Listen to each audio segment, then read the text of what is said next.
Hello, my name is Simon Foster and welcome to the craft of Photoshop developing real portraits.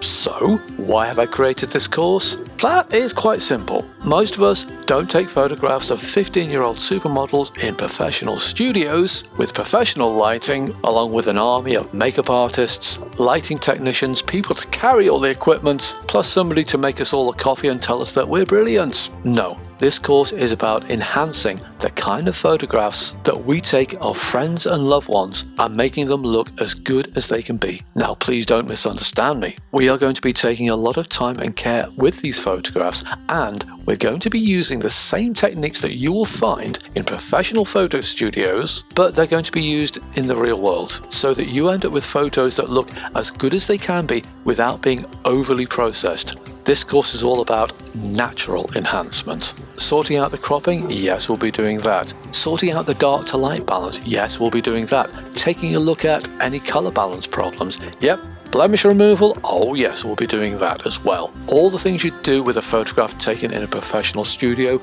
we will do the same thing, the same techniques, and you will work your way through a series of photographs from start to finish. Because there is no point in explaining a technique without explaining where it fits in the entire image editing process. I have a mix of people for you to develop, and by the end of the course, you will be able to take the kind of photo that you would find in a family photo album, and you will know what to do. You will be able to take it from start to finish, following a series of proven steps, and end up with a photo that might take people by surprise. Real people, professional techniques. Enroll on the course now, and let's make a start taking some real world photographs and making them look as good as they can be. My name's Simon Foster. I've been using Photoshop since version 1 over 30 years ago, and there is not many people who can say that, and I'll see you on the course.